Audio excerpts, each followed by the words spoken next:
Chaos rocks the White House, but sometimes even CNN buries the lead. Hi, I'm Scott Ott, and this is Bill Whittle Now. And Bill, I guess I shouldn't have said sometimes, I would guess often CNN and other news media outlets bury the lead. But I'd like to explore a little bit of a story, and I'll get the writer on this thing from CNN.com, Stephen Collinson, under the headline, which I'm sure Stephen didn't write himself, Chaos Rocks Trump White House on Virus's Most Tragic Day.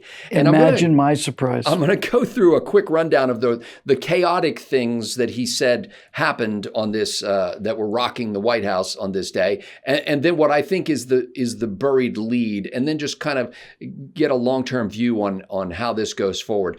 So this is a quick list of the things that were chaotic that happened yesterday, April 7th, 2020. Acting Navy Secretary Thomas Modly quits over the whole firing of CO Brett Crozier's command of the USS Theodore Roosevelt. Spokesperson Stephanie Grisham, West Wing spokesperson, back to the East Wing with her without having ever offered a news conference. Apparently, she has gone back to serving, I believe, the First Lady.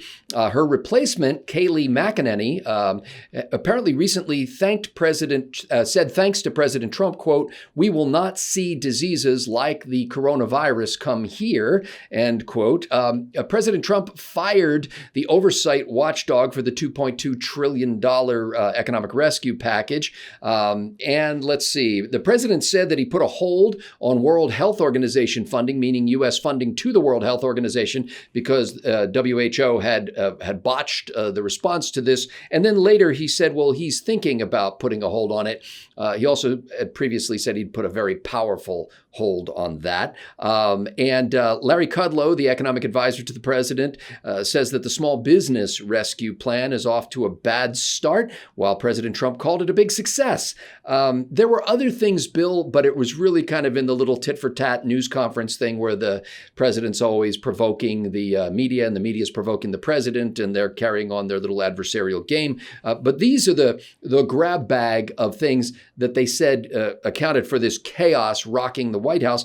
And then here's the buried lead. The Institute for Health Metrics and Evaluation has reevaluated the progress of the disease and says now that it expects some 60,415 dead by August, rather than the previously estimated 82,000, and that the peak of deaths, where the maximum day of deaths, will come about a week sooner than projected, as we record this in 3 or 4 days.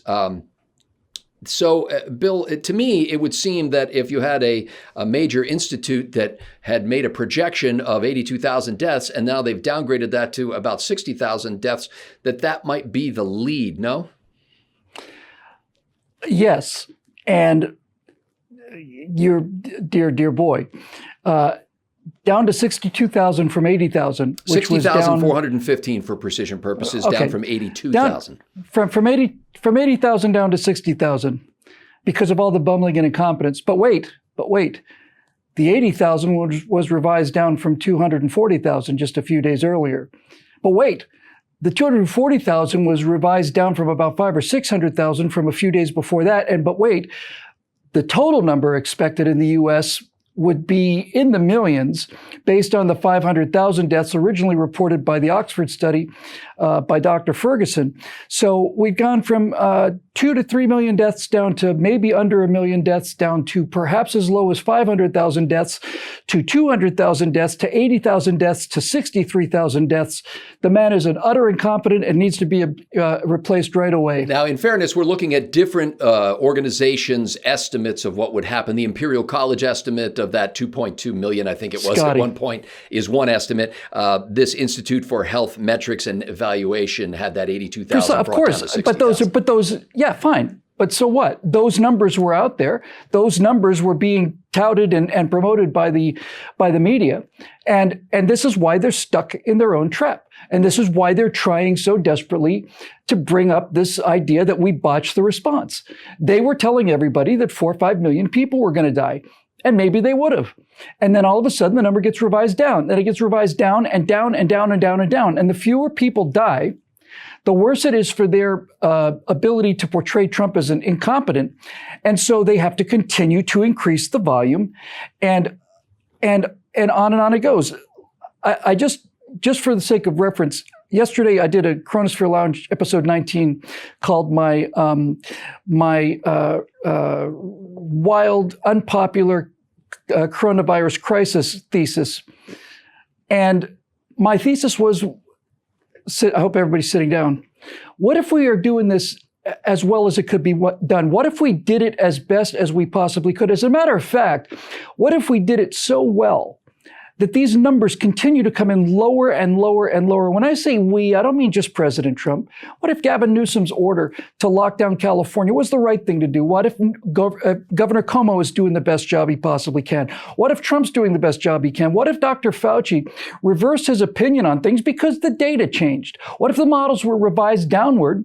Because as more data became available, the models changed. And furthermore, what if Dr. Ferguson, who'd originally put out this gloom and doom thing, what if that was his best estimate and he revised it down, not because he's a quack or a lunatic, but because new data came in and he adjusted his model?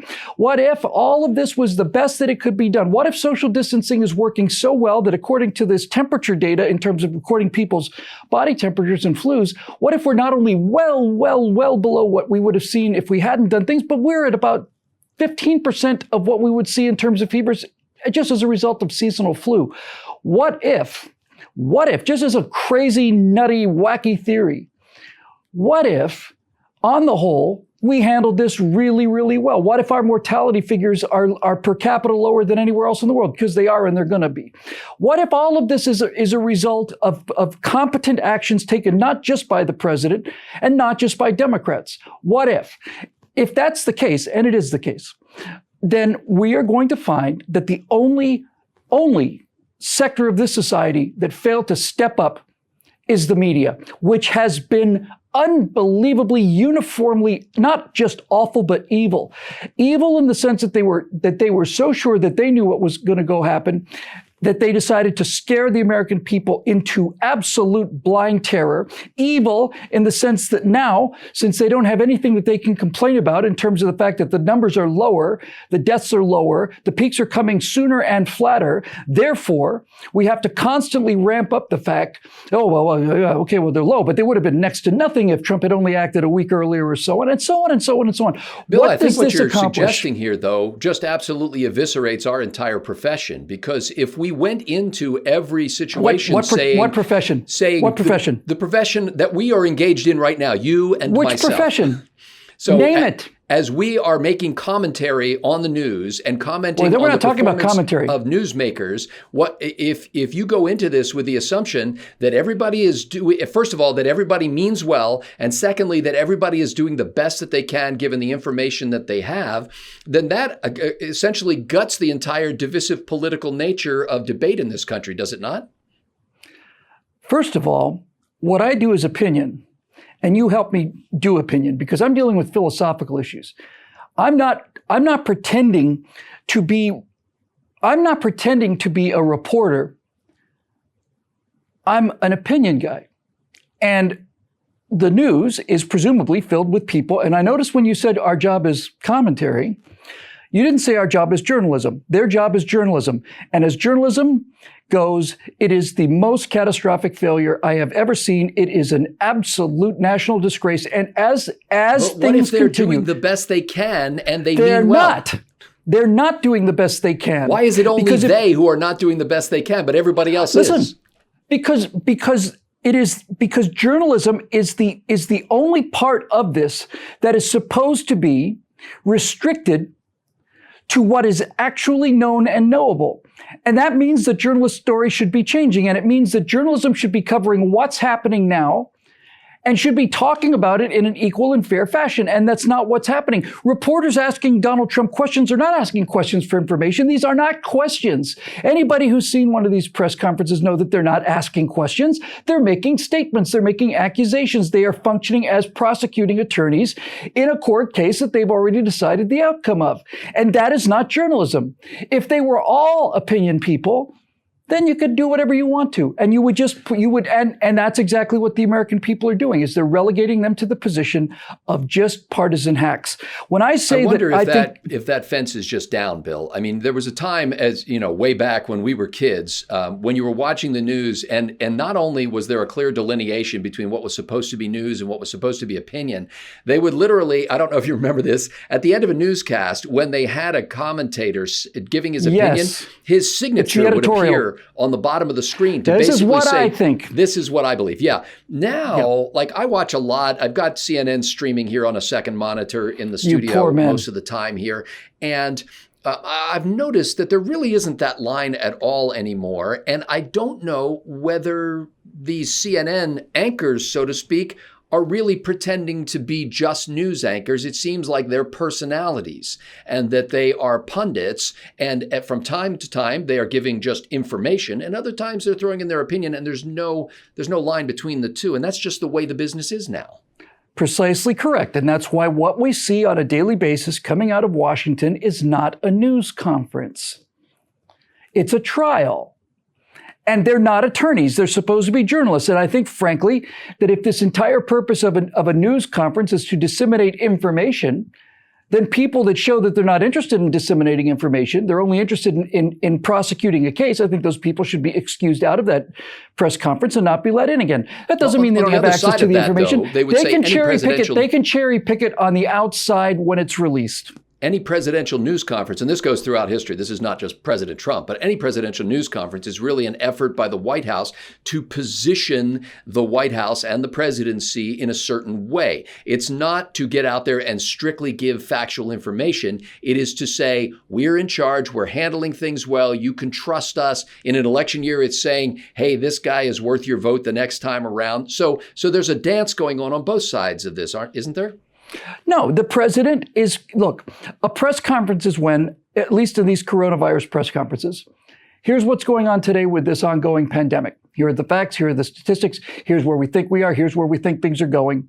Here's Dr. Fauci with what he has to say, here's Dr. Birx with what she has to say. Now we'll take some questions. Mr. President, if you had known about this earlier, as your cousin from Oklahoma sent you an email back in September of 2014 saying that a global pandemic was a possibility, why didn't you act on that information at that time? That's not the press disseminating information. Or Bill, your trade advisor, Peter Navarro, sent a 4-page memo on January 29th as well as February 23rd saying that this is going to be a massive pandemic that will require trillions of dollars of spending. It's not your cousin in 2014 No, from Scott, Oklahoma. but it's the same thing because people have been talking about a global pandemic for 25, 30 years now, number one. Number two, it's his trade secretary who said that this is a problem with China, while the World Health Organization, Dr. Fauci and others were saying, no, that's pretty much like it looks like it's contained. Doesn't look like it's contagious. This is entirely my point. This is entirely the point. That is not a balanced perspective of what actually happened. That is cherry picking in order to make the case that the president is incompetent to get him out of office. And furthermore, all of this is designed to do two things. One of them is demoralize the American people so that they can get their political way. And much more ominously, all of this entire narrative, we really screwed it up. Oh my God, has it been a disaster? What a catastrophe. Oh my God. Oh, and the death numbers get lower every day, but we'll just let that part alone because that's actual evidence. What this is doing is it's exonerating the party that's responsible for this. Because you brought up this specific issue, Bill, let me address that because the president was asked about the so-called Navarro memos, the memos that his trade advisor, Peter Navarro, wrote at the end of January and late in February. And his comment on those, and this has previously been the position of the White House as well, he said it this way, and I thought it was interesting how he followed it up. His initial statement just reinforced what the White House had been saying. He said, I didn't see them, meaning the memos. Then he said, I didn't look for them either. In follow-up statements, he said, I'm not going to go out and start screaming, this could happen. I'm a cheerleader for the country. I don't want to create havoc and shock. Now, there's a way of looking at that positively and saying, yes, he's got the responsibility as a leader, even though he knows worse than he can share publicly, that he needs to be reserved about his release of panic-inducing information. On the other hand, he seems to be openly saying, I know things I'm not going to tell you. And at a time when people put a premium on information to protect their very lives, you can know that your president is a cheerleader for the country, not a disseminator of strict factual information. Well, let's get to those one by one. Imagine that the situation that Donald Trump was in was reversed. Imagine that his trade advisor, Navarro, was saying that there's nothing to worry about. But his medical advisors, like Dr. Fauci and epidemiologists in the World Health Organization, were saying, no, my God, this is a catastrophe. You have to shut off trade from China right now. Imagine that those things had been reversed. And imagine that he had taken the advice of his trade advisor over the advice of the ongoing statements from the World Health Organization, Dr. Fauci, and all the rest of the epidemiologists who were saying, no, it doesn't look like it's going to be much of a problem. Now, the World Health Organization was calling it a major threat by the end of January. Oh, come on. The World Health Organization was the one that was covering for the Chinese for 6 weeks after the Chinese knew that this was a human-to-human infection. They knew full well that this was the case, and they continued to lie about it. But put that aside. What would the press do if it turned out that Donald Trump's medical decision was based upon what his trade advisor had said and not upon what Dr. Fauci and other epidemiologists had said? What would the press have done with that? And this is entirely my point. This is entirely why this whole thing is nothing like news. Now they're trying to say that Trump screwed up because he didn't take the advice of his trade advisor, who they all hated and said was a lunatic because he was a hawk on trade with China. And now they're trying to say that the president should have acted sooner on the advice of his trade advisor and overruled his medical advisors. And Bill, because you're addressing he again what you think the media's perspective on this is. I'm asking about the president's perspective, who explicitly said, I knew more than I'm telling you. I didn't see these memos, but I knew more than I'm telling you, and I'm not trying to create havoc. First of all, you're moving the goalposts. So let's just get this goal defended before you move on and move the goalposts, as is the standard for liberal arguments to factual replies. The argument was, in this article, was that Trump is basically handled this incompetently, and he had advice from an advisor that he should have taken it more seriously than he did. That's the argument. No, that's not the question I'm asking. That's the question you're not asking now. It's a question you asked me 2 minutes ago, and that's why I'm putting a stake through the heart of this question before I defeat your next question. Stake away. The previous question was that Trump is incompetent because he didn't act earlier based on information. Information from his trade advisor, which is factored into all the other information that the president got, and it was decided on as the situation developed. And what's undeniably true is that Trump acted to cut off trade with China before any other major country in the world did. He was vilified for it. And if he had known what the Chinese knew and lied about, and what the World Health Organization knew and lied about, he would have done this much, much sooner. So it turns out that of all the people advising the president, it turns out retroactively that the trade advisor was correct, and the health specialists that he was depending on to make a health-based decision were incorrect. That's how it turned out. Nobody knew that at the time. I don't have a problem with that. Okay, so, well, they do. So the specific question is, and I don't care what they do. I'm just saying this is the specific question that I found intriguing, the way the president said this. He could have said, when they said, hey, how about these Peter Navarro memos? He could have said, I didn't see them. Okay. End of story. So that's what the White House had previously said. But he said, right. I didn't see them. I didn't look for them either. And then he goes on to say, I'm not going to go out and start screaming, this could happen. I'm a cheerleader for the country. I don't want to create havoc and shock. How do you say that without conveying that there may be some things that you know that you don't want to tell people because they might panic when people are thinking, hey, trust me with the information. I'll decide whether I panic or not. Well, now that we've thoroughly defeated your previous argument that Trump is incompetent and should have been listening to this guy, now I'd be delighted to talk about the nuance of his response here. Good. He said that he's a cheerleader for the country because he's a cheerleader for the country. And he said that he doesn't release all the information he gets because he gets information from everybody. He gets information from all kinds of sources. He got information from epidemiologists like Fauci saying nothing to worry about. He got advice from Navarro saying, no, this is a lot to worry about. And unlike Navarro or Fauci or Birx or Jim Acosta or any of the other people that are out there sniping, unlike all of them, unique among the entire crowd of people, including Nancy Pelosi and Schumer and Schiff and all the rest of it, unlike all of them, there's only one person that has to actually make a decision on this. In other words, there's a cacophony of voices. Some are saying nothing to worry about. Others saying it's a catastrophe. Some are saying you'll kill the economy. Others are saying if you don't do it, you'll kill the economy. And all this stuff is going back and forth. And the bottom line is nobody knows because we haven't gotten there yet.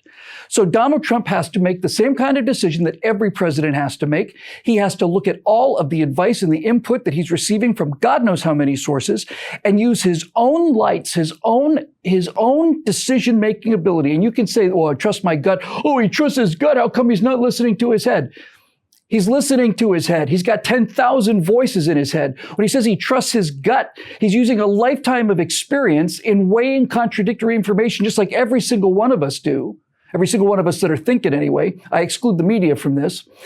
And trying to come to a decision on which one of these cases seems to be the most likely and then acting on that. And he's absolutely right about not broadcasting every piece of information he gets, especially the worst case situation.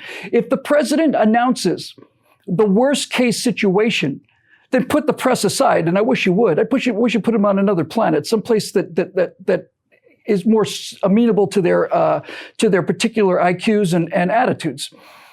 Planet of somewhat backwards chimps, perhaps, or something like that.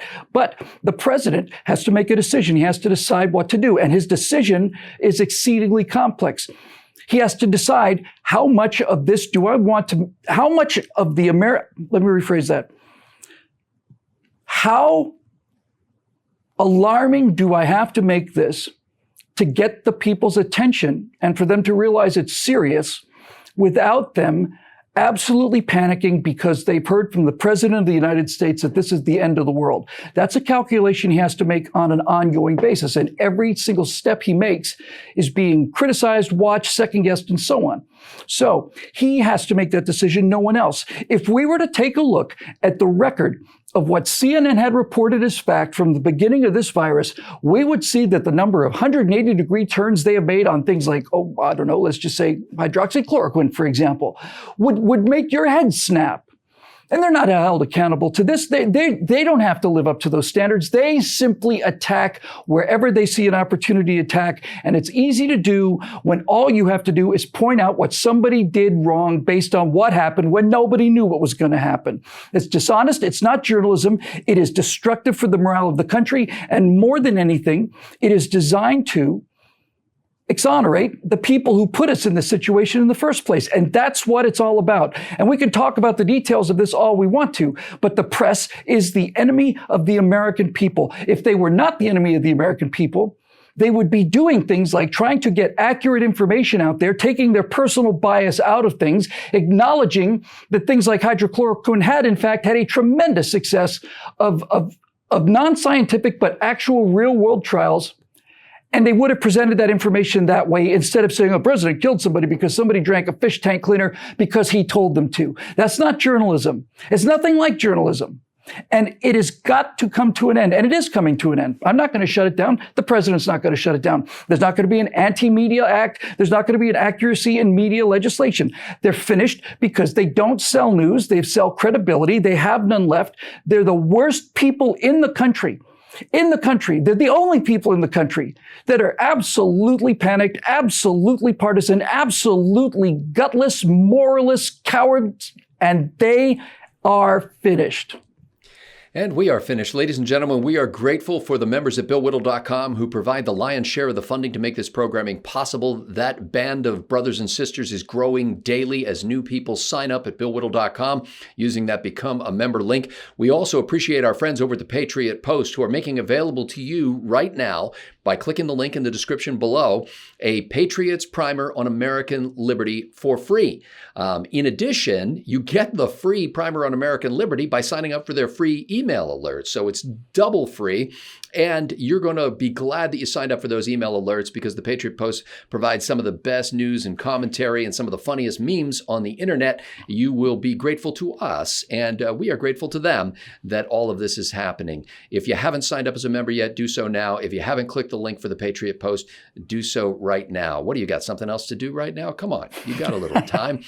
Thank you very much for paying attention to this show. If you want to get a lot more in-depth commentary and coverage of the COVID-19 pandemic and all of the related issues, go to BillWhittle.com. There are so far 19 episodes of the Chronosphere Lounge and a lot more coverage on our other program, Right Angle, as well as this one, Bill Whittle Now. Thanks for watching. I'm Scott Ott for Bill Whittle. Take care.